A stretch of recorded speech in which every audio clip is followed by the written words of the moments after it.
రీసెంట్గా చంద్రబాబు నాయుడు గారు ఆంధ్రప్రదేశ్ రాజధాని అయిన అమరావతిలో క్వాంటమ్ టెక్ పార్క్ అంటూ స్టార్ట్ చేయడానికి వాళ్ళు పునాది అంటూ వేశారు.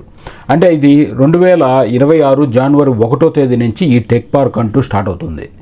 మనం కొన్ని దశాబ్దాల కిందట చూసాం, మన హైదరాబాద్ రాజధానిగా హైటెక్ సిటీ అనే ఒక టెక్ పార్క్ అంటూ స్టార్ట్ చేశారు. ఇది ఐటీకి సంబంధించి. సో అది ఇంతింతాయి ఒట్టుడింతాయి అన్నట్టుగా ఈరోజు మనం ఐటీని కల్లారా చూసాం. మనం అది ఎంతలాగా వరల్డ్ వైడ్గా స్ప్రెడ్ అయింది అంటే ఆ ఐటీ నేర్చుకునే వాళ్ళ దగ్గర నుంచి, అక్కడ ఉపాధి పొందే వాళ్ళ కాడి నుంచి కానివ్వండి, ఐటీ నేర్చుకొని వేరే రాష్ట్రాల వరకు, వేరే దేశాల వరకు వెళ్ళి అక్కడ కూడా ఉపాధి పొందిన వాళ్ళని ఎంతోమందిని చూసాం. రియల్గా చెప్పాలంటే ఐటీ అనేది ఒక సిటీస్కే పరిమితం కాకుండా చిన్న చిన్న ఊర్లకు కూడా, అంటే పల్లెటూరుల వాళ్ళకు కూడా ఎక్కువ మంది జాబ్ సంపాదించి దాంట్లో ఉపాధి పొందేవాళ్ళు, వాళ్ళ మీద డిపెండ్ అయిన ఎన్నో రకాల జాబ్స్, అంటే ఈ ఆటోస్ కానివ్వండి, లేకపోతే ఒక చిన్న బడ్డీ షాప్ లాంటివి కానివ్వండి, రెస్టారెంట్స్ కానివ్వండి, ఈరోజు చూసుకుంటే దాదాపుగా చిన్న వాటి నుంచి పెద్ద వాటికి, అంటే రియల్ ఎస్టేట్స్ అన్నీ కూడా ఎక్కువగా ఈ ఐటీ మీద డిపెండ్ అయినవి. అంటే ఇక్కడ హైదరాబాద్ తీసుకున్నా కానీ, బెంగళూరు తీసుకున్నా కానీ, అన్ని చోట్ల కూడా.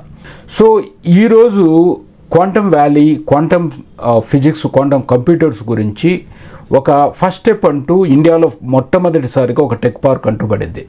సో ఇది ఒక చాలా పాజిటివ్ ఇదేగానే మనం చూడాలి. ఎందుకంటే ఇది కూడా ఒక ఐటీ లాగా ఎన్ నెంబర్ ఆఫ్ పీపుల్కి అంటూ ఒక ఉపాధి అంటూ మనం ఈరోజు చూసాం. మనం ఆంధ్రాలో కానీ ఎక్కువగా ఈ సిటీస్లో ఎక్కువగా జాబ్స్ లేకపోవటం వల్ల నియర్ బై సిటీస్ అయినా హైదరాబాద్ కానీ, ఇటు చెన్నై కానీ, ఇటు బెంగళూరులో కానీ ఎక్కువ మంది ఉపాధి పొందడానికి వెళ్తున్నారు.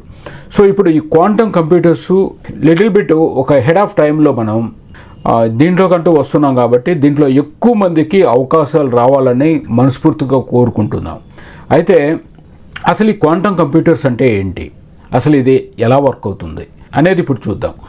జనరల్ మనం క్లాసికల్ కంప్యూటర్, అంటే నార్మల్ కంప్యూటర్, మనం ఇప్పుడు వాడే కంప్యూటర్స్ అన్నీ కూడా ఇది బిట్ బేస్ మీద, అంటే కానీ బైనరీ లాంగ్వేజెస్ అంటూ చూసుకుంటే 0 or 1 దాని మీద ఆధారపడి ఉంటుంది.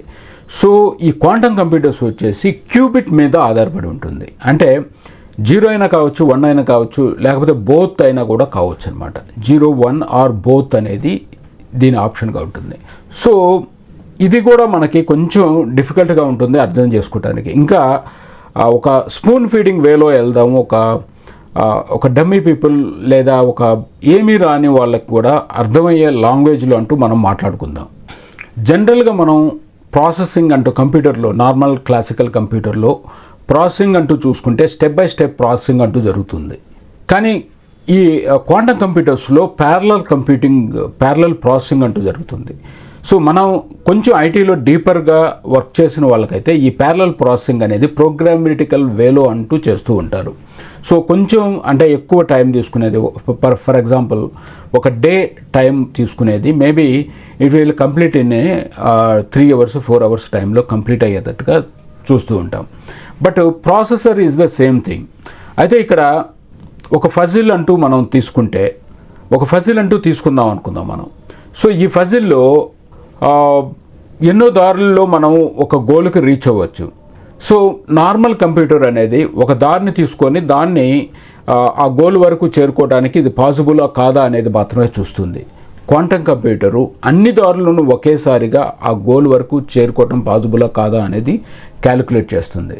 సో క్యాలిక్యులేట్ చేసి ఇమ్మీడియట్గా రిజల్ట్ ఇస్తుంది. సో ఇప్పుడు మీరు అర్థం చేసుకోండి, ఇప్పుడు ఉన్న పనికి మనకి సెకండ్స్లోనూ లేకపోతే ఫ్రాక్షన్ ఆఫ్ సెకండ్స్లో కొన్నిసార్లు ఆన్సర్ దొరుకుతుంది అంటే దాంట్లో ప్రాసెసర్ అనేది ఎంతో స్పీడ్తో కూడుకున్నది కాబట్టి దాన్ని 1 by 1 ప్రాసెసింగ్ చేస్తూ ఇంతవరకు రిజల్ట్ అంటూ ఇవ్వగలుగుతుంది. Super computer maybe little bit ఫాస్టర్గా అంటూ ఇస్తుంది. బట్ సూపర్ కంప్యూటర్ కూడా సాల్వ్ చేయలేని క్వశ్చన్స్ ఎన్నో ఉన్నాయి. ఇప్పటి వరకు మనం ఈ జనరేటివ్ మెడిసిన్ అంటూ ఉంది ఏఐలో, అండ్ పర్ఫెక్ట్గా అసలు ప్రతి జబ్బుకు కూడా ఒక మెడిసిన్ అంటూ తయారు చేసేది, అంటే ఒక జనరేటివ్ మెడిసిన్ లాగా తయారు చేసే పాసిబిలిటీ అంటూ ఇప్పటివరకు అయితే లేదు. సో ఒకవేళ ఉంది, మనం చేయాలి అనుకుంటే మాత్రం ఈ సూపర్ కంప్యూటర్స్ని కొన్ని సంవత్సరాల పాటు యూజ్ చేసుకొని మనం చేయాల్సి ఉంటుంది. సో అదే క్వాంటమ్ కంప్యూటర్స్లో అన్ని దారులు ఇది ఒకేసారి అన్ని పాసిబిలిటీస్ను ఒకేసారి చెక్ చేస్తుంది కాబట్టి దీనికి ఎక్కువ ఫాస్టెస్ట్ వేలో మనం ఆన్సర్ దొరికేదానికి అవకాశాలు ఉంటాయి. సో ఇంకొక ఎగ్జాంపుల్ తీసుకుందాం. మీ దగ్గర ఒక 100 బాక్సెస్ ఉన్నాయనుకుందాం. ఈ 100 బాక్సెస్లో ఒక్క దాంట్లోనే క్యాష్ ఉంది అని చెప్పి అనుకుందాం. సో నార్మల్ కంప్యూటర్ ఏం చేస్తుంది అంటే ఈ ఒక్కొక్క బాక్స్ని ఓపెన్ చేసి దీంట్లో క్యాష్ ఉందా లేదా అనేది మాత్రం చూస్తూ పోతుంది. క్వాంటమ్ కంప్యూటరు 100 బాక్సుల్ని ఒకసారి ఓపెన్ చేసి చూసి అండ్ క్యాష్ ఉన్న బాక్స్ని అది గుర్తుపెట్టుకుంటుంది, ఏ బాక్సో చెప్తుంది.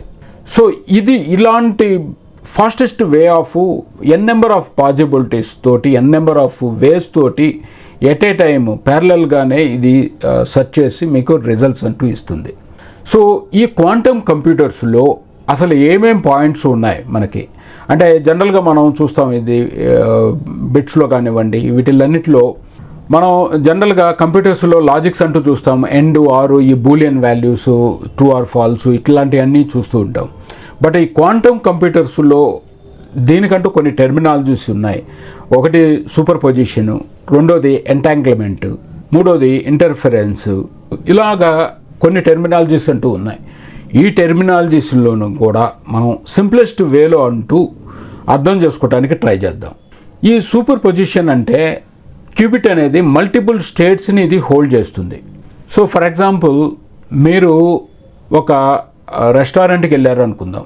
రెస్టారెంట్కి వెళ్ళిన మీరు ఏం ఆర్డర్ పెట్టాలి మీరు ఊహిస్తూ మీరు అనుకుంటున్నారు, మీరు ఈరోజు దోశ తినాలా లేకపోతే ఇడ్లీ తినాలా లేకపోతే పూరి తినాలా అని. ఈ సూపర్ పొజిషన్ అనేది ఈ మూడింటిని కూడా హోల్డ్ చేసి పెడుతుంది. సో ఈ సూపర్ పొజిషన్కి ఇంకొక స్మాల్ డెఫినేషన్ ఏంటంటే ఇది అబ్జర్వ్ చేసేదాకా ఇది అన్ని పొజిషన్స్ని కలిగి ఉంటుందన్నమాట. అంటే ఈ వాల్యూలో ఇది దోశ ఉంటుంది, ఇడ్లీ ఉంటుంది అండ్ పూరి కూడా ఉంటుంది. బట్ మీరు ఆర్డర్ అయిన తర్వాత if someone seen that you are eating then that is the finalize one. So ఈ సూపర్ పొజిషన్ అనేది ఇలా ఉంటుందన్నమాట.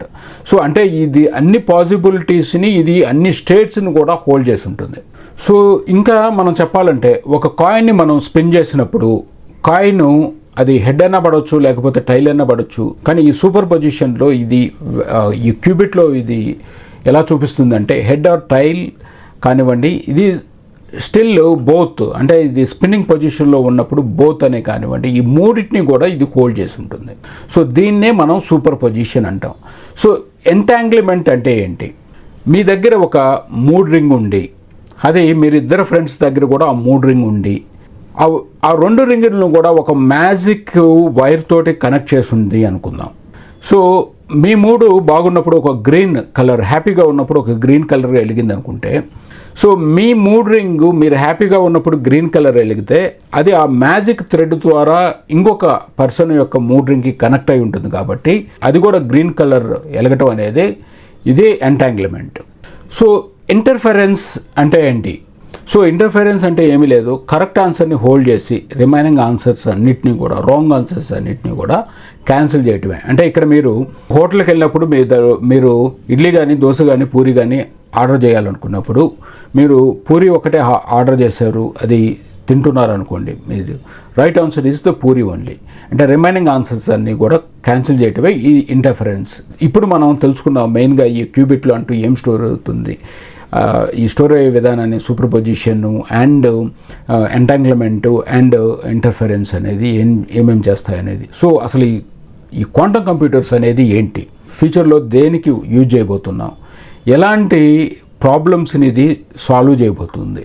సో ఫర్ ఎగ్జాంపుల్ మనం ఒక రేర్ డిసీజెస్ కానివ్వండి లేకపోతే ఇప్పటివరకు మెడిసిన్ తయారు చేయని డిసీజెస్ అంటూ ఉన్నాయనుకుందాం. సో ఈ డిసీజెస్లో ఈ మాలిక్యులర్ అబ్జర్వేషన్ చేసి దాన్ని సిమ్యులేట్ చేసి అండ్ ఏ మెడిసిన్ అయితే పర్ఫెక్ట్గా ఈ మాలిక్యులర్కి అంటే ఈ డిసీజ్కి క్యూర్ అవుతుందో ఎన్ నెంబర్ ఆఫ్ టైమ్స్ టెస్ట్ చేసుకొని పర్ఫెక్ట్ కాంపోజిషన్ గల డ్రగ్ను రికమెండ్ చేయాలి అనుకుందాం. సో ఇదేముంది, ఇది మీరు కంప్యూటర్స్లోనే నార్మల్ క్లాసికల్ కంప్యూటర్ లేకపోతే సూపర్ కంప్యూటర్లో చేయవచ్చు కదా అంటే, ఇలాంటి ఒక సిమ్యులేషన్ మాలిక్యులర్కి ఈ క్వాంటమ్ ఫిజిక్స్ యొక్క క్వాంటమ్కి ఎక్కువ అంటే చాలా దగ్గర పోలికలు ఉంటాయి కాబట్టి దీన్ని సిమ్యులేషన్ చేయడానికి క్వాంటంలోనే పాజిబుల్ అని చెప్పి అంటుంది. క్వాంటంలోనే పాజిబుల్. అండ్ అందుచేతనే ఈ క్వాంటమ్ ఫిజిక్స్ వల్ల, క్వాంటమ్ కంప్యూటర్స్ వల్ల ఇలాంటి వాటిల్ని ఎక్కువగా మనం సిమ్యులేషన్ చేసుకొని దానికంటూ ఒక పర్ఫెక్ట్ సొల్యూషన్, పర్ఫెక్ట్ డ్రగ్ని డిస్కవరీ చేయడానికి ఉపయోగపడుతుంది. సో ఇలాంటివే ఎన్ నెంబర్ ఆఫ్ అండి మెటీరియల్ సైన్సెస్లో కొత్త మెటీరియల్ అంటూ క్రియేట్ చేయటం, అంటే అన్యాచురల్గానే కొత్త మెటీరియల్ అంటూ క్రియేట్ చేయటం, ఇది క్రిప్టోగ్రఫీ కావచ్చు. ఇంకా మనం వెదర్ ఫోర్కాస్టింగ్ అనేది ఇప్పటికీ కూడా మనకి కొన్నిసార్లు పర్ఫెక్ట్ వెదర్ ఫోర్కాస్టింగ్ అనేది కావట్లే. సో ఇది కూడా పాసిబుల్ అవుతుంది. సో ఇంకా ఈ ఏఐ మిషన్ లెర్నింగ్ ఎక్కువగా డెవలప్ అయ్యేదానికి అవకాశం ఉంది, ఎక్కువ యాక్యురేట్తో పనిచేసేదానికి అవకాశం ఉంది. ఫినాన్స్లో ఎక్కువ యాక్యురేట్గా మన ఇన్వెస్ట్మెంట్ వర్క్ అయ్యేదానికి మనం ఏమేమి చేయాలనే దానికి ఎక్కువ యాక్యురేట్ తోటి సజెస్ట్ చేసేదానికి అవకాశం ఉంది. లాజిస్టిక్స్ ఆప్టిమైజేషన్ కానీ ప్రతి ఒక్కటి కూడా పాసిబుల్ అవుతుంది ఈ క్వాంటమ్ ఫిజిక్స్, క్వాంటమ్ కంప్యూటర్స్ తోటి. సో ఇంకా మనం ఫ్యూచర్లో ఈ వీడియో కనుక మీకు నచ్చి కామెంట్ చేస్తే ఫ్యూచర్లో ఈ క్వాంటమ్ కంప్యూటర్స్ మీద అసలు ఏమేమిటి మనం కాన్సన్ట్రేషన్ చేయాలి, అసలు ఇది ఇప్పుడు ఎంత ఉంది, ఫ్యూచర్లో ఎంత రాబోతుంది, అసలు ఎలాగ ఇది ముందుకెళ్ళబోతుంది అనేది కూడా కంప్లీట్గా మనం తెలుసుకుందాం. అది మాత్రం మీరు కామెంట్ చేస్తే మాత్రమే. And thank you so much. And please do subscribe, like, share and comment. This channel is for the startups and businesses, and please do share with your friends and who are related to this one. And thank you so much.